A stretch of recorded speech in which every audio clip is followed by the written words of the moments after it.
Why did the people of Nepal want a new constitution? Nepal की जनता एक नया संविधान क्यों चाहती थी? अब ये प्रश्न अपने आप में बहुत कुछ कह रहा है कि जो नेपाल देश है, क्या उसके पास पहले से कॉन्स्टिट्यूशन था? अगर था तो ऐसी क्या जरूरत पड़ी कि लोगों को एक नए कॉन्स्टिट्यूशन की आवश्यकता पड़ी? तो इन तमाम प्रश्नों के जवाब हम यहाँ पर ढूंढने का प्रयास करेंगे। साथ ही साथ ये क्वेश्चन बहुत कुछ आपको सिखाने का भी प्रयास करेगा। जैसा कि मैंने बहुत पहले एक बात आपको बताया था, और वो बात क्या थी कि मैंने आपको ये बताया कि जितनी भी कंट्रीज हैं, अगर उस कंट्रीज में खुद का कॉन्स्टिट्यूशन है तो इसका ये मतलब नहीं है कि वो देश डेमोक्रेटिक होगा। तो ये एक बेस्ट एग्जाम्पल है नेपाल वाला आपके लिए कि इसका ये मतलब हुआ कि यहाँ पर नए कॉन्स्टिट्यूशन की मांग हो रही है, नया संविधान यहाँ के लोग जो है वो चाह रहे हैं। इसका ये मतलब हुआ कि क्या ये जो देश था, जो नेपाल देश था, क्या ये डेमोक्रेटिक नहीं था, यानी लोकतंत्र का राज यहाँ पे नहीं था? क्या कोई राजा इसको चला रहा था, यानी कि राजतंत्र था? तो चलिए हम लोग इन्हीं तमाम प्रश्न को जवाब हम लोग यहाँ पे तलाशने का प्रयास करते हैं। तो सबसे पहले अगर हम लोग यहाँ पे देखते हैं कि आखिरकार ऐसा नेपाल में क्या हो रहा था, तो नेपाल में काफी लंबे समय से संघर्ष चल रहा था। लोग, वहां के लोग जो थे वो जन आंदोलन कर रहे थे। इसलिए जन आंदोलन कर रहे थे ताकि उनके देश में लोकतंत्र स्थापित हो सके, यानी जो नेपाल है वो एक डेमोक्रेटिक कंट्री बन सके। तो इसका यह मतलब हुआ कि 1990 से पहले तक का जो भी था वहां पे तंत्र, वो लोकतंत्र नहीं था, एक डेमोक्रेटिक कंट्री नहीं था, बल्कि वहां पर राजतंत्र चल रहा था, यानी कि राजा का शासन चल रहा था वहां पर। और जाहिर सा बात है, अगर राजा जो था वो अपने हिसाब से शासन कर रहा होगा तो लोगों पर अत्याचार हो रहे होंगे। तो यही कारण रहा कि वहां राजतंत्र को खत्म करने के लिए वो लोग किस चीज का डिमांड कर रहे थे? लोकतंत्र का, यानी डेमोक्रेसी वो चाह रहे थे कि उनके देश में डेमोक्रेसी आ जाए। और ऐसा जो संघर्ष था वो 1990 तक चलता चला गया। 1990 के बाद, इतने लंबे समय के बाद जब संघर्ष चलता रहा, तो वहां पर डेमोक्रेसी जो है वो स्थापित हो गई, यानी लोकतंत्र जो है वो वहां पर स्थापित कर दी गई नेपाल देश में।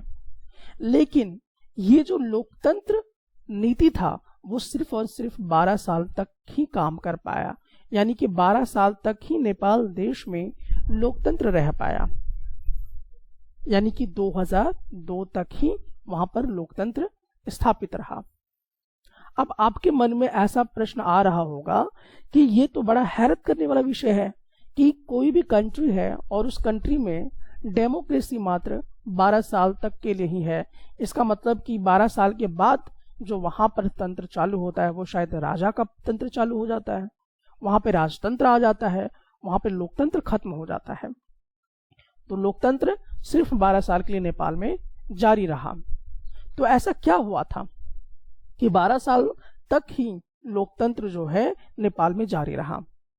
तो दरअसल 2002 अक्टूबर का महीना चल रहा था और वहां पर एक राजा थे और उस राजा का नाम था ज्ञानेंद्र।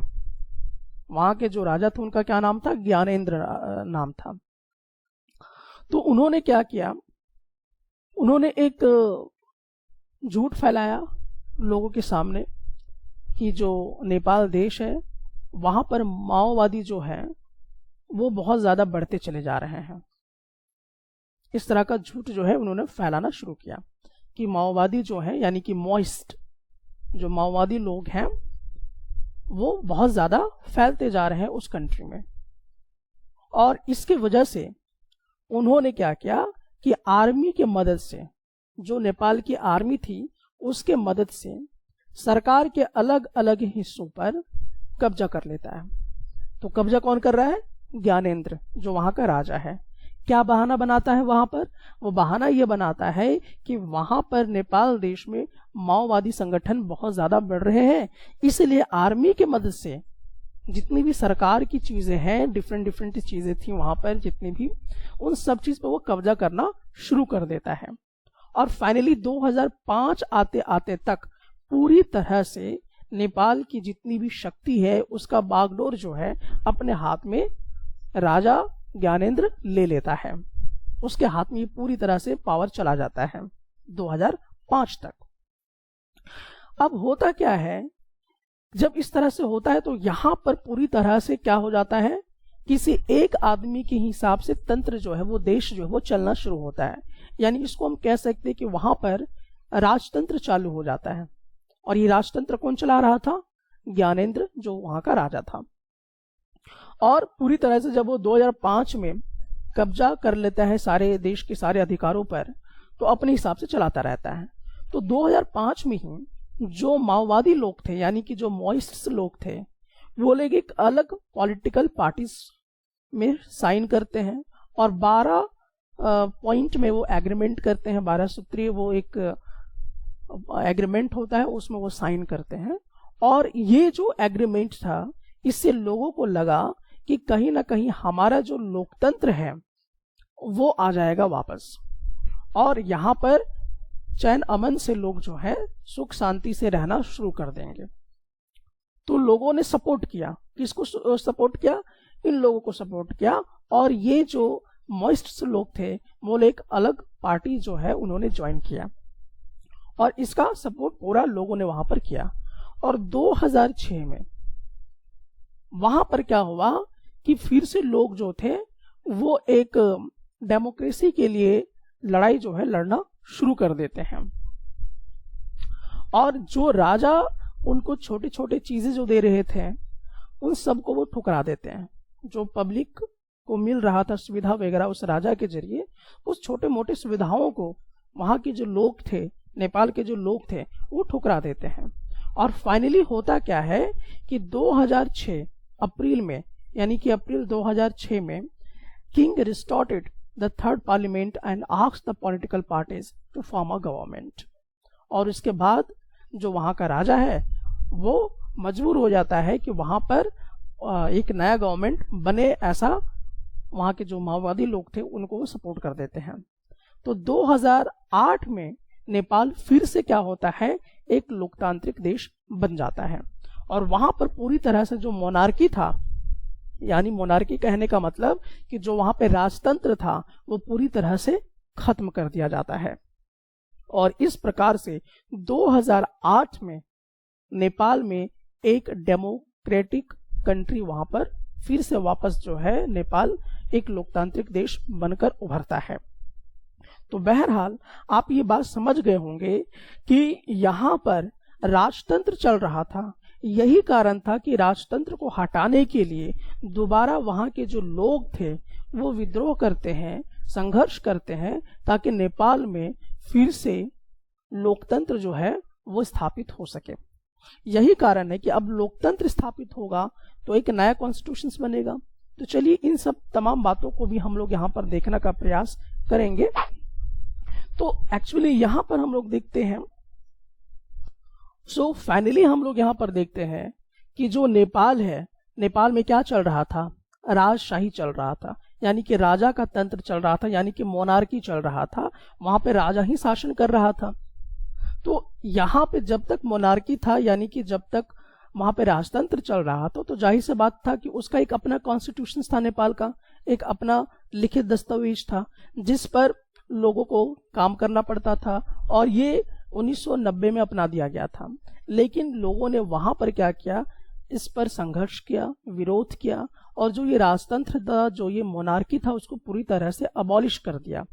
यानी कि वहां पर जो राजतंत्र था उसको पूरी तरह से उन्होंने खत्म कर दिया और इस्टेब्लिश क्या किया, डेमोक्रेसी को, यानी कि लोकतंत्र उन्होंने क्या किया, वहां पर फाइनली अपना बना लिया। और जितना पावर था उस राजा के पास, वो पावर क्या हो गया, पूरी तरह से खत्म कर दिया गया। जो राजा के अधिकार थे वो सारे के सारे खत्म कर दिए गए। तो इसका मतलब कि राजा जब तक था उसके पास एक दूसरा कानून था, दूसरा एक लिखित दस्तावेज जिसको आप कह सकते हैं, यानी जिसमें सेट ऑफ रूल्स बहुत सारे होंगे, तो वो कॉन्स्टिट्यूशन के हिसाब से वो राज कर रहा था। लेकिन अब नेपाल में क्या स्थापित हो गया? लोकतंत्र, यानी कि डेमोक्रेसी आ गई। अब डेमोक्रेसी आ गई तो जाहिर सा बात है कि अब वहां के लोगों के लिए क्या चाहिए होगा? न्यू कॉन्स्टिट्यूशन की आवश्यकता होगी, यानी कि नए संविधान की जरूरत पड़ेगी। और जब वहां का जो देश है, यानी कि जो नेपाल देश है, जब वो लोकतांत्रिक हुआ तो एक नया कॉन्स्टिट्यूशन का भी डिमांड होना शुरू हुआ और नई कॉन्स्टिट्यूशन लिखी भी गई।